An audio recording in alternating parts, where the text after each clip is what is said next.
Hello students. तो आज हम लोग स्टार्ट करने जा रहे हैं क्लास 10 का पहला चैप्टर और वो है हमारा केमिकल इक्वेशंस एंड रिएक्शंस। आप लोग नाइन्थ में जो भी पढ़े होंगे, किसी को केमिस्ट्री टफ लगी होगी, मैं यहाँ बेसिक से आप लोग को बताऊंगी कि आप लोग को जितना भी नाइन्थ में अगर केमिस्ट्री टफ लगी होगी अब नहीं लगेगी, ठीक है।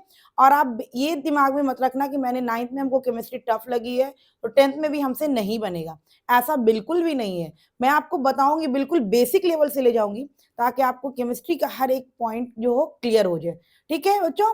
तो इसलिए चलिए स्टार्ट करते हैं हम लोग फर्स्ट चैप्टर। उसका नाम है हमारा chemical equation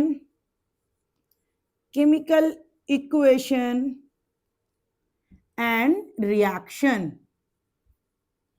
chemical equation and reaction, ये है हमारा पहला चैप्टर, ठीक है। Chemical equation and reaction, chemical equation and reaction chapter जो नाम है केमिकल इक्वेशन एंड रिएक्शन।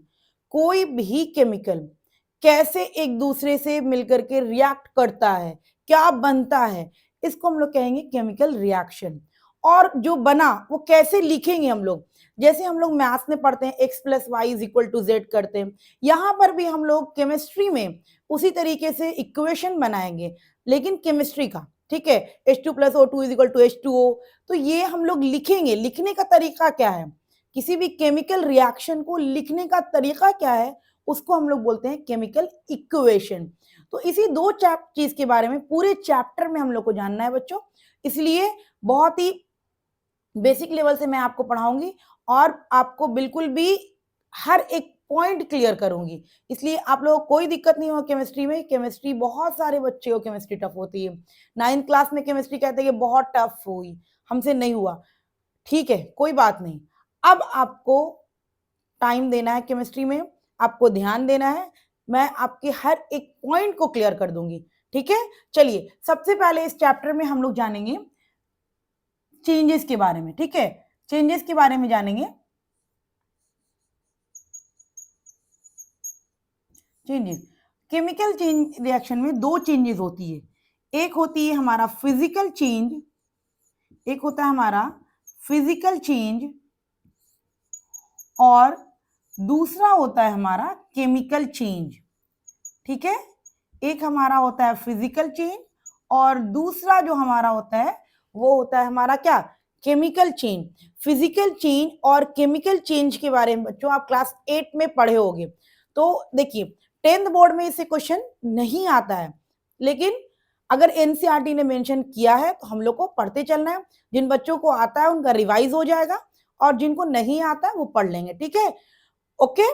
तो चलिए हम लोग फिजिकल चेंज में जानते हैं वैसा चेंज, जैसे आप एग्जांपल ले लीजिए कि आपने ये लिया, क्या बोलते हैं, वाटर लिया, वाटर को क्या किया, फ्रीज कर दिया तो आइस बन गया, फिर से वो मेल्ट हुआ तो फिर से क्या हुआ, वाटर बन गया।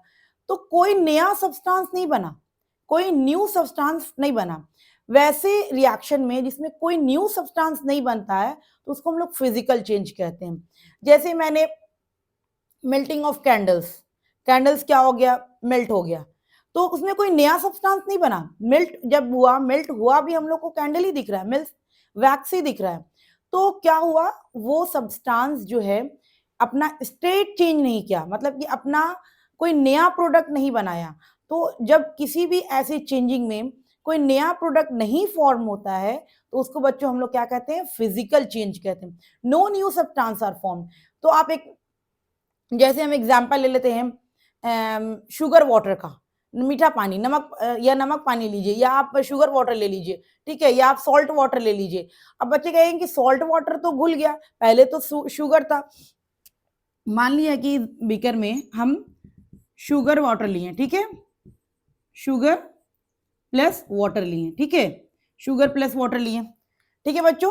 इस ग्लास में हमने शुगर लिया और वाटर लिया, तो शुगर और वाटर को जब हम बिल्कुल ही मिक्स कर देंगे तो वो क्या बनता है, एक मीठा पानी बन गया, ठीक है, मीठा पानी। अब कहोगे बच्चों उसका तो चेंज स्टेट हो गया, स्टेट चेंज नहीं हुआ। आप उसमें भी देखोगे तो उसमें क्या है, चीनी और पानी ही है, कोई नया सब्सटेंस नहीं बना, कोई नया चीज नहीं हुआ उसमें। वो जो सॉल्यूशन बना वो भी क्या है, चीनी और पानी ही है, कोई नया सब्सटेंस नहीं। ऐसा नहीं हुआ कि आपने शुगर वाटर घोला या मीठा पानी बनाया तो उसमें सॉल्ट वाटर मिला, अगर ऐसा होता तो न्यू सब्सटेंस फॉर्म्ड होता है, ठीक है। अभी आपका कोई न्यू सब्सटेंस फॉर्म नहीं हुआ है, क्या है, शुगर वाटर को मैंने घोला था और सॉल्यूशन में भी क्या है, शुगर वाटर ही है, तो ये फिजिकल चेंज है, ठीक है। इस तरह से ब्रीथिंग, ब्रीथिंग भी हमारा क्या होता है, फिजिकल चेंज होता है। तो फिजिकल चेंज में हम लोग लिखेंगे बच्चों, process in which no new substance are formed, no new substance are formed, यानी कि फिजिकल चेंज में कोई नया सब्सटेंस नहीं बनेगा। आपको चेंजिंग में देखना है, जो चेंज हुआ उसमें अगर कोई नई चीज आपको मिली, जैसे मैंने शुगर वाटर को का सॉल्यूशन बनाया, तो इसके सॉल्यूशन बनने के बाद भी आपको शुगर वाटर ही है उसमें, ऐसा नहीं है कि वो हमको टेस्ट करने के बाद सॉल्ट वाटर मिल रहा है। अगर सॉल्ट वाटर मिलता तो वो चेंज हो जाता, लेकिन उसमें सॉल्ट वाटर नहीं मिला, हम लोग क्या मिला, शुगर वाटर ही मिला। तो क्या हुआ, कोई नया सब्सटेंस नहीं बना। अगर किसी केस में नया सब्सटेंस नहीं बनता है तो उसको हम लोग फिजिकल चेंज बोलते हैं, ठीक है। एग्जाम्पल में हो जाएगा मेल्टिंग या बॉइलिंग, मेल्टिंग या बॉइलिंग, और भी होगा बहुत सारा एग्जाम्पल। किसी भी सब चीज को हम लोग मेल्ट करते हैं, जैसे हम लोग वाटर को क्या कर दिए, पहले हम फ्रीज कर दिए तो वो आइस बन गया, फिर से उसको हम मेल्ट कर दिए तो फिर से वो वाटर बन गया। क्या हुआ, सिर्फ अपना स्टेट चेंज किया, पहले भी वाटर था, आइस के फॉर्म में ही वाटर में है, फिर से वो वाटर में आएगा। तो ये क्या हुआ, या हम उसको बॉईल कर देंगे, वाटर को बॉईल कर देंगे, वेपर के फॉर्म में आएगा, फिर वेपर को क्या कूल कर देंगे, फिर से वाटर बन जाएगा। तो ये क्या हुआ, वाटर जो है वाटर ही अपना स्टेट चेंज कर रहा है, सिर्फ वाटर कोई नया चीज नहीं बना रहा है, नया प्रोडक्ट नहीं बना रहा है। तो इसलिए हम लोग are example melting of wax, respiration, बहुत सारा एग्जाम्पल है, ठीक है। तो अब बच्चों हम लगाते हैं केमिकल चेंज में। केमिकल चेंज जब भी होगा, केमिकल चेंज हम लोग कैसे पहचानेंगे, कोई नया प्रोडक्ट बन गया है, कोई भी नया प्रोडक्ट बन गया है, चेंज होने के बाद अगर नया प्रोडक्ट बन गया है तो उसमें क्या हुआ, केमिकल चेंज हुआ है। जैसे मान लेते हैं हम लोग के यहाँ कभी दूध होती है, वो क्या होती है, खट्टी हो जाती है, सावरिंग ऑफ मिल्क हो जाती है, या कर्ड में चेंज हो जाती है, दूध को क्या होती है, कर्ड में चेंज हो जाती है। तो क्या कर्ड को आप वापस दूध में ला सकते हो, नहीं ला सकते हो, ठीक है, क्योंकि वो एक नया प्रोडक्ट बन गया। तो इस तरह के रिएक्शन को, इस तरह की चेंजिंग को हम लोग क्या कहते हैं, केमिकल चेंज कहते हैं। केमिकल चेंज में जब भी होगा तो वो क्या होगा, एक नया सब्सटेंस बना रहेगा। जैसे बताया मिल्क है, मिल्क चेंज हो गया कर्ड में, कर्ड में चेंज हुआ, अब आप कर्ड को दोबारा मिल्क तो नहीं बना सकते हो, वो तो एक नया सब्सटेंस बना लिया, एक नया आइटम्स बन गया, एक नया प्रोडक्ट बन गया, जिसको आप वापस से पुराने वाले प्रोडक्ट में नहीं जा सकते हो। तो ऐसे जब चेंजिंग होती है तो केमिकल चेंज होती है, ठीक है। यहां पर आप लोग लिखोगे process in which new substance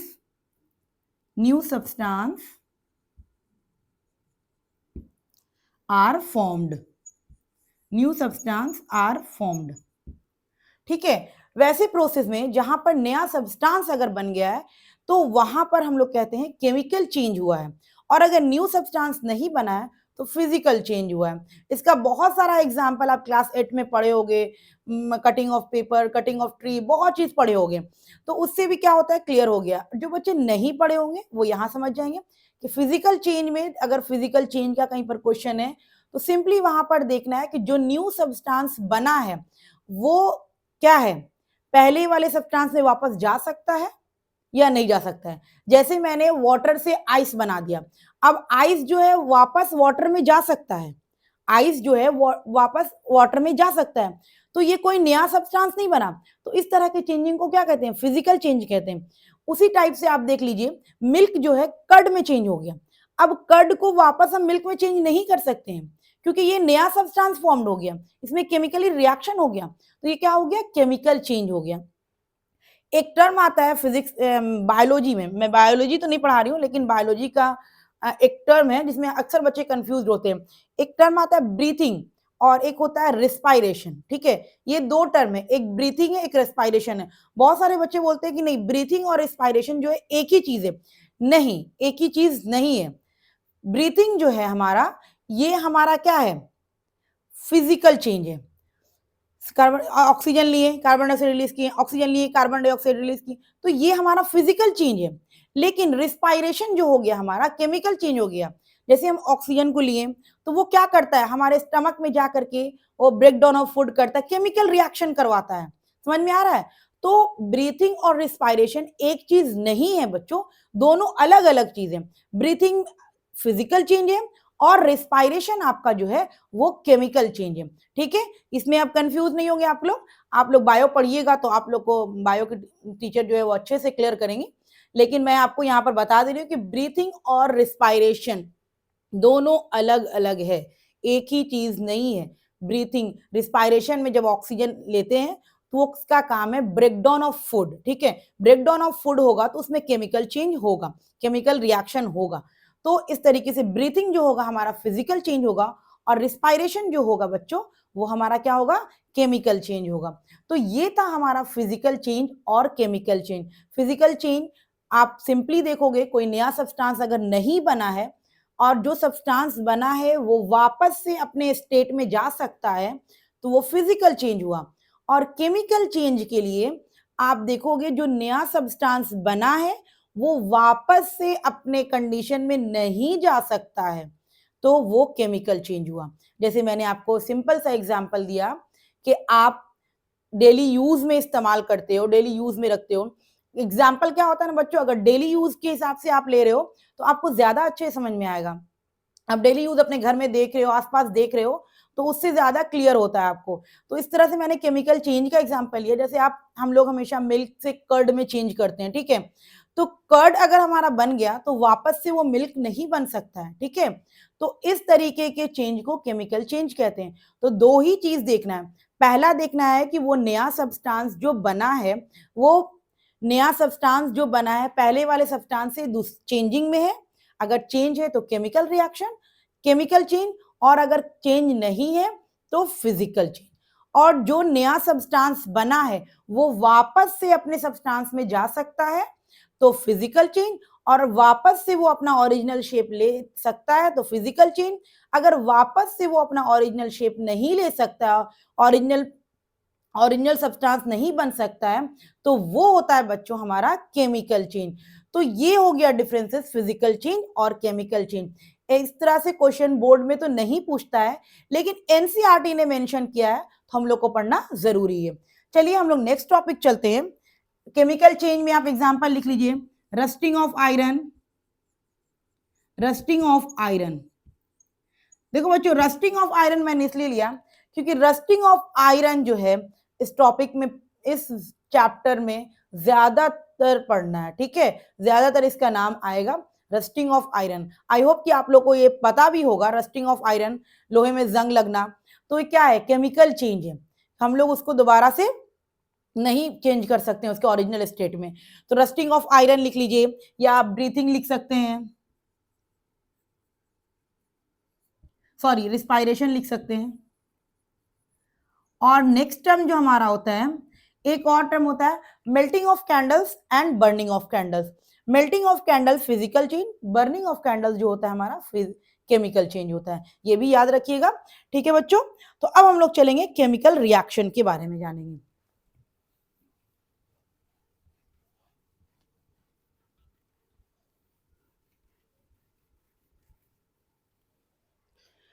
अब हम लोग जानेंगे केमिकल रिएक्शन हमारा क्या होता है, ठीक है।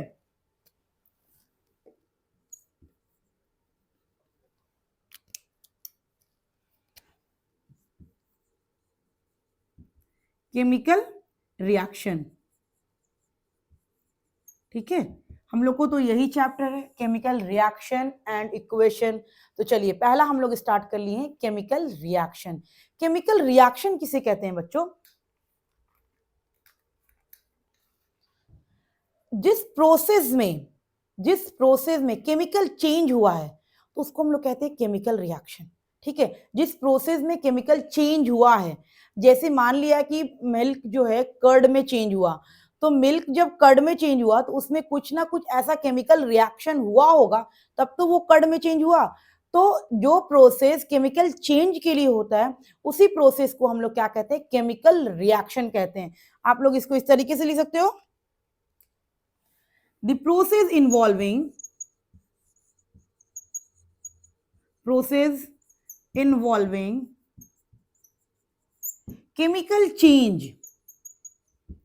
chemical change is called chemical reaction.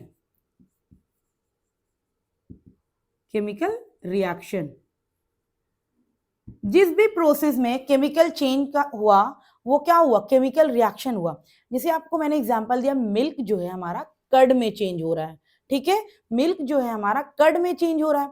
अब कर्ड में क्यों चेंज हो रहा है, कुछ तो उसमें हो रहा होगा, तो जो उसमें हो रहा है चेंजिंग के लिए उसी को हम लोग कहते हैं रिएक्शन। क्लियर है? तो हम लोग इसको इस तरीके से भी लिख सकते हैं बच्चों, chemical reaction is the process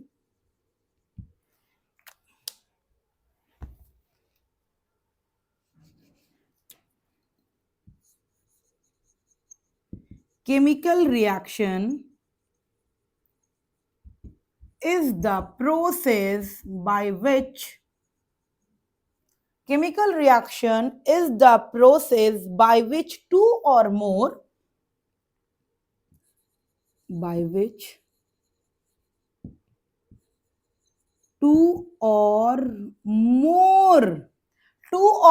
दो और दो से ज्यादा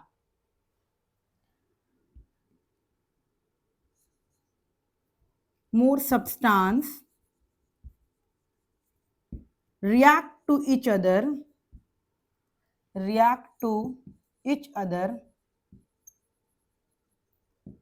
two or more substance react with each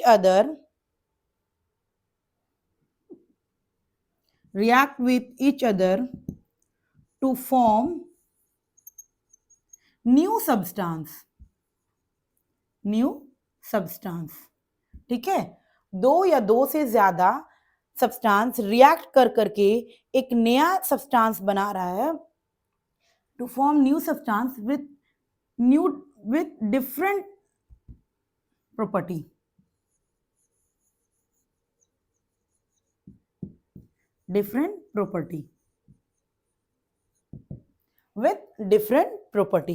ठीक है। तो यहां पर मैंने लिखा कि दो, chemical reaction is the process by which two or more substance react with each other to form new substance. दो या दो से ज्यादा सब्सटेंस आपस में रिएक्ट कर करके एक नया सब्सटेंस बना रहा है, तो उसको हम लोग कहते हैं केमिकल रिएक्शन। जैसे देखो बच्चों, हमने लिया H2 plus O2, H2 plus O2 लिया तो हमको क्या मिल जाता है, H2O मिल जाएगा। H2O मिला ना, दो अदर सब्सटेंस, ये क्या है, दोनों अलग अलग है, हाइड्रोजन है ऑक्सीजन है, मिलके क्या बन गया, वाटर बन गया। तो क्या हुई, सबकी प्रॉपर्टी अलग हो गई। यहां था हाइड्रोजन था और ये है हमारा ऑक्सीजन, हाइड्रोजन और ऑक्सीजन मिलके हमको क्या दिया, वाटर दिया।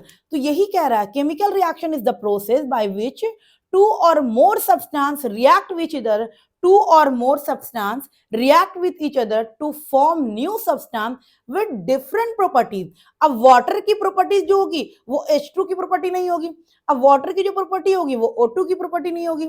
दो या दो से ज्यादा सब्सटेंस रिएक्ट कर करके एक नया सब्सटेंस फॉर्म कर रहा है, ठीक है, एक न्यू सब्सटेंस फॉर्म कर रहा है, और वो उस न्यू सब्सटेंस की जो प्रॉपर्टी है वो पहले वाले सब्सटेंस से बिल्कुल भी अलग होगी।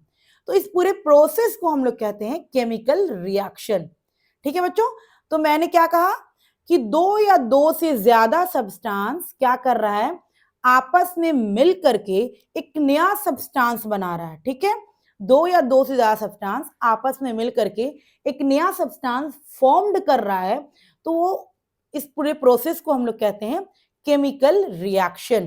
क्लियर है बच्चों? केमिकल रिएक्शन हम लोग किसको कहते हैं, या आप सिंपली कह सकते हो जिसमें केमिकल चेंज हुआ है, केमिकल चेंज की वजह का जो रिएक्शन बना, केमिकल चेंज की वजह का जो रिएक्शन बना वो हमारा कहलाता है केमिकल रिएक्शन। ठीक है, तो देखिए साफ मैंने लिख दिया the process involving chemical change.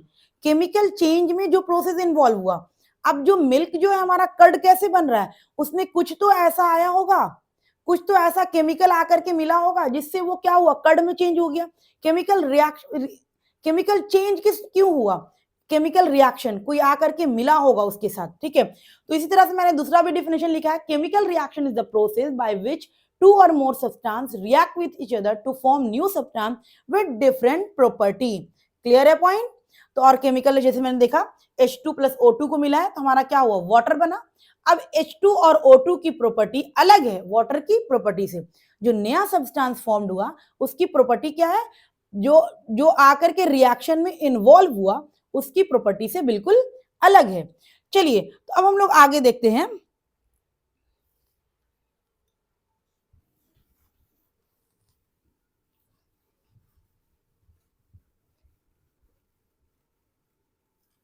तो ये हो गया बच्चों हमारा केमिकल रिएक्शन के बारे में। अब केमिकल रिएक्शन हमारा हुआ, केमिकल रिएक्शन हुआ कि क्या हुआ, उसमें दो सब्सटेंस को हमने ऐड किया, रिएक्शन हुआ कि नहीं हुआ वो चेक करना है हमको।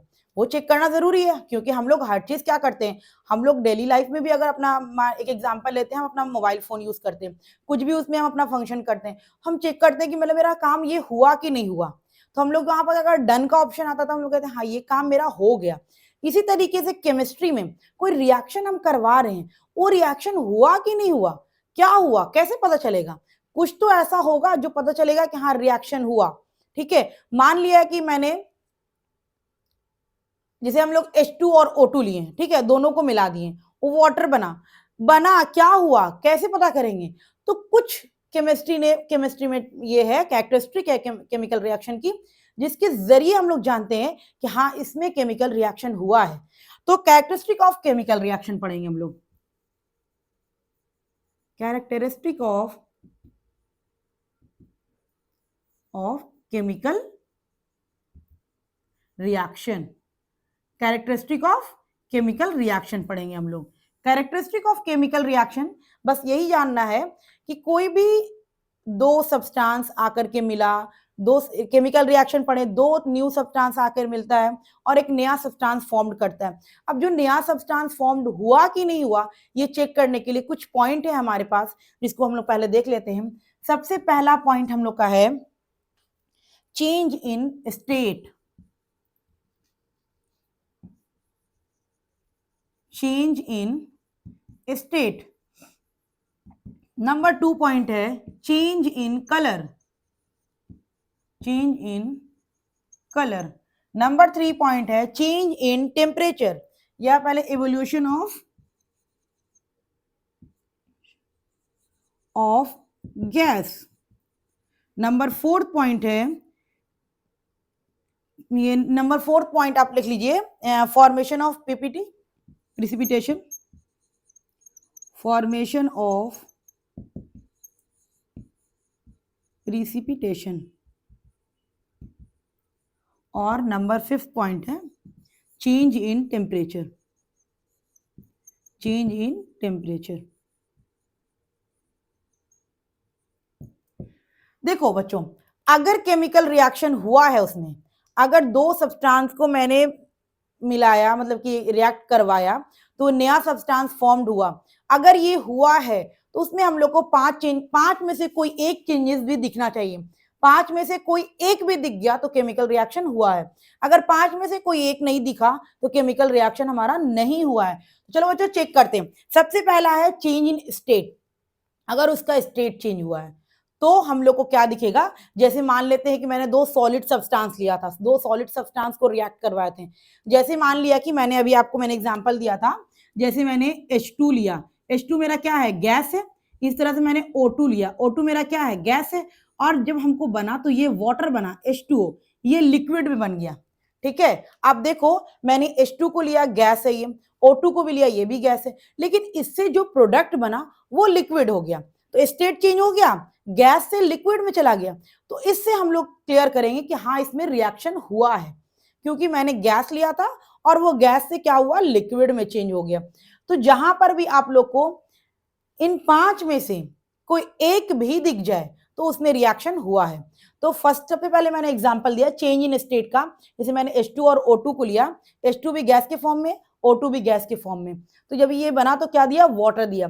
वाटर किस फॉर्म में है, लिक्विड के फॉर्म में है, ठीक है।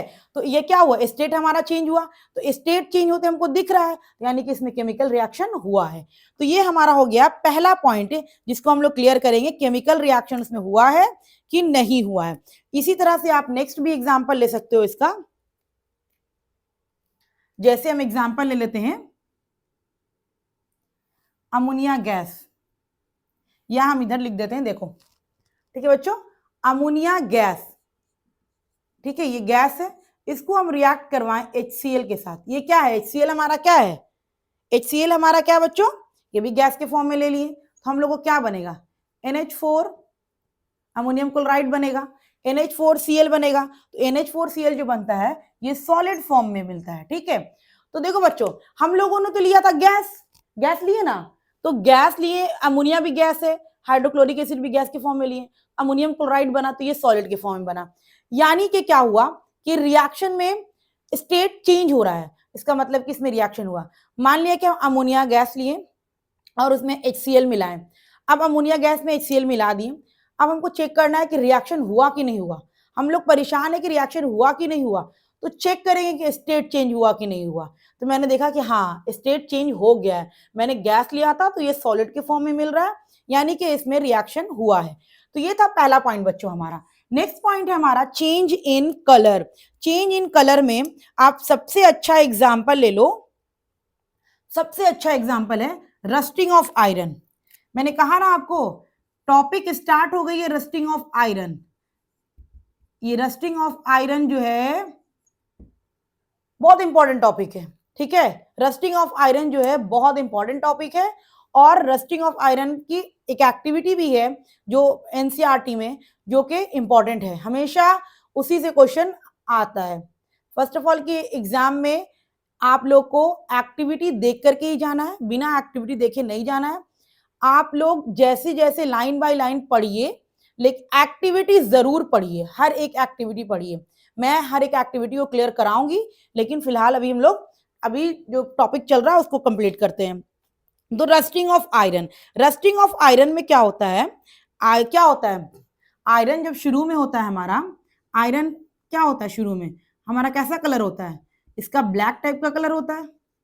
लेकिन जब इसमें जंग लग जाती है, रस्ट हो जाती है, उसका कलर कैसा हो जाता है, ग्रेइश ब्लैक, ग्रेइश ब्लैक हो जाता है, सॉरी ग्रेइश ब्लैक टाइप का हमारा आयरन आता है। लेकिन जब उसमें जंग लग जाता है तो वो क्या रस्ट हो जाता है, वो कैसा कलर का होता है, ब्लैक कलर का होता है। रस्टिंग ऑफ आयरन आप देखे होगे, आयरन लोहा, तो वो कैसा कलर का होता है, ग्रेइश ब्लैक टाइप का होता है, आता है तो बहुत नया नया अच्छा लगता है देख करके। लेकिन जब उसमें रस्टिंग हो जाती है, जंग लग जाता है, तो उसका कलर क्या होता है, ब्लैक टाइप का हो जाता है, ठीक है। तो वो क्या हो गया, कलर चेंज हो गया। तो कलर भी चेंज हुआ तो इसमें क्या हुआ, केमिकल रिएक्शन हुआ है। नेक्स्ट है हमारा evolution of gas. Evolution of gas है बच्चों, एवोल्यूशन ऑफ गैस हम देखेंगे। जैसे मैंने रिएक्शन करवाया जिंक प्लस H2SO4 को, ठीक है, जिंक प्लस H2SO4 को रिएक्शन करवाया, मतलब कि सल्फ्यूरिक एसिड में मैंने जिंक डाला। अब रिएक्शन हुआ कि नहीं हुआ चेक करना है, कि मतलब कि ये 5 में से कोई एक दिखना चाहिए, ठीक है। 5 में से कोई एक अगर दिख गया तो रिएक्शन हुआ है। तो अभी मैं आपको बता रही हूं कि एवोल्यूशन ऑफ गैस, जब जिंक रिएक्ट करता है तो ZnSO4 और प्लस H2 गैस देता है, ठीक है। ये H2 गैस हमको दिख गया, तो गैस अगर दिख रहा है तो हमको क्या कहेंगे कि हाँ उसमें रिएक्शन हुआ है, ठीक है। तो हम लोगों ने पहला देखा कि change in state, change in state देख लिया कैसे स्टेट चेंज हुआ। उसके बाद मैंने चेंज इन कलर देखा, सबसे अच्छा एग्जांपल है रस्टिंग ऑफ आयरन, जो हम लोग डेली लाइफ में यूज करते हैं। एग्जाम्पल अगर ऐसा हो कि जो हम लोग डेली लाइफ में यूज कर रहे हैं उससे समझ में अच्छा आता है, ठीक है। तो रस्टिंग ऑफ आयरन क्लियर हो गया कि कैसे होता है। और नेक्स्ट हम लोग लिए evolution of gas, gas evolution, gas निकलता है किसी रिएक्शन में, देखोगे 2 सब्सटेंस को मिलाया एकदम गैस निकला, तो क्या होता है वो गैस हम लोग क्या देखते हैं, हाँ गैस निकल गया। और गैस को भी चेक करने के लिए अलग अलग चीजें, किसी में सल्फर डाइऑक्साइड निकलता है उसको अलग तरीके से चेक किया जाता है, किसी में कार्बन डाइऑक्साइड निकलता है उसमें अलग तरीके से चेक किया जाता है, H2 निकलता है उसमें अलग तरीके से चेक किया जाता है। तो ये अलग अलग प्रोसेस है जो मैं आपको आगे धीरे धीरे पढ़ाती रहूंगी, ठीक है। आपको बिल्कुल भी टेंशन लेने की जरूरत नहीं है, आप बस धीरे धीरे समझते जाओ और नोट करते जाओ, क्लियर है। तो चलिए थर्ड पॉइंट है हमारा precipitation, formation of PPT. Formation of PPT का मैं आपको एग्जांपल दे रही हूं, लेकिन पीपीटी जो है ना बच्चों, मैं आगे आपको और अच्छे से क्लियर करूंगी, यहां पर तो बस नॉर्मल सा एग्जांपल दे रहे हैं। जैसे हम लोग AgNO3 लिए, इसका रिएक्शन हम लोग करवा देंगे, सिल्वर नाइट्रेट का रिएक्शन हम लोग सोडियम क्लोराइड के साथ करवाते हैं, तो हम लोग को देता है सिल्वर क्लोराइड प्लस NaNO3, ठीक है, ये हमको मिलता है। तो ये सिल्वर क्लोराइड जो होता है ना, ये पीपीटी होता है, व्हाइट पीपीटी बन जाता है, व्हाइट कलर का प्रेसिपिटेशन आ जाता है, ठीक है, व्हाइट कलर का ये व्हाइट प्रेसिपिटेशन बनता है, व्हाइट पीपीटी हो जाता है। और जब भी देखिएगा बच्चों कि एरो साइन अगर नीचे की तरफ है, इसका मतलब कि वो प्रेसिपिटेट हो गया है। तो ये था प्रेसिपिटेशन रिएक्शन का, फॉर्मेशन ऑफ प्रेसिपिटेशन, यानी कि केमिकल रिएक्शन करवाएं तो उस रिएक्शन में नीचे में जाकर के कुछ सब्सटेंस क्या होता है, जमा हो जाता है, तो वो किसको हम लोग पीपीटी बोलते हैं, ठीक है, प्रेसिपिटेशन रिएक्शन होता है। तो आपने दो रिएक्शन करवाया, जैसे हम लोग सिल्वर नाइट्रेट को और सोडियम क्लोराइड के साथ रिएक्शन करवाएं, तो आप देखोगे जब हम लोग रिएक्शन करवाएं तो नीचे में जाकर के उसके बॉटम में जाकर के कोई चीज आकर के मड की तरह जम जाएगी, तो वो क्या रहता है, सिल्वर क्लोराइड रहता है, सिल्वर क्लोराइड रहता है, और सोडियम कार्बोनेट पीपीटी नहीं है, तो सिल्वर क्लोराइड जो नीचे जाके जम जाता है वही हमारा पीपीटी होता है। तो इससे हम लोग पता कराते हैं कि हर रिएक्शन हुआ है दोनों के बीच में। तो ये हो गया बच्चों हमारा केमिकल फॉर्मेशन ऑफ पीपीटी। अब हम लोग जानेंगे चेंज इन टेम्परेचर के बारे में, चेंज इन टेम्परेचर के बारे में।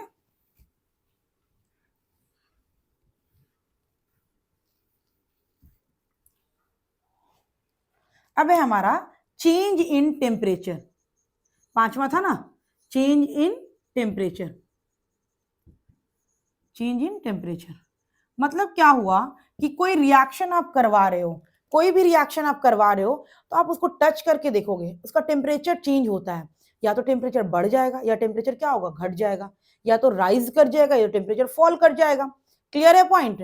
तो जैसे आप सबसे अच्छा एग्जाम्पल लो, आप कैल्शियम को वाटर में डालो, इसको हम लोग क्या बोलते हैं, कैल्शियम ऑक्साइड को हम लोग बोलते हैं, क्या बोलते हैं, क्विकलाइम, और कैल्शियम हाइड्रो ऑक्साइड बनाता है, और हमारा क्या देता है, लार्ज अमाउंट में हीट देता है, ठीक है, लार्ज अमाउंट में क्या देता है हमको, हीट देता है, बहुत लार्ज अमाउंट में हमको हीट देता है, ठीक है, इतना ज्यादा लार्ज अमाउंट में हीट देता है कि आप उसको टच करोगे तो आपको पता चल जाएगा कि हाँ बहुत ज्यादा अमाउंट में हीट प्रोड्यूस हो रहा है इसमें से। क्लियर है पॉइंट। इसको हम लोग कहते हैं क्विकलाइम। बच्चों नाम याद रखते रहना, ठीक है, कैल्शियम ऑक्साइड को हम लोग क्विकलाइम कहते हैं, और इस कैल्शियम हाइड्रो ऑक्साइड को स्लेगलाइम कहते हैं। बच्चों फिर मैं बोल रही हूँ, ये नाम याद रखना, ठीक है, क्विकलाइम और स्लेगलाइम। हर बच्चे कंफ्यूज होते हैं, हर बच्चे। लाइम स्टोन अभी आएगा आगे, मैं अभी चैप्टर, अभी तो आप लोग का शुरू हुआ है चैप्टर, लेकिन धीरे धीरे आपका हर एक केमिकल नेम आता जाएगा, मैं आपको नोट करती जाऊंगी, इसको याद रखना है। देखो बच्चों, कैल्शियम ऑक्साइड को हम लोग क्विकलाइम कहते हैं, ठीक है, आपको ये ध्यान में रखना रहेगा कि क्विकलाइम है। क्विकलाइम किस फॉर्म में रहता है बच्चों, क्विकलाइम हमारा सॉलिड है और ये हमारा लिक्विड है, ठीक है, सॉलिड है, लिक्विड है, और ये हमको क्या देता है, ये हमारा क्या हो जाएगा, एक्वस हो जाएगा।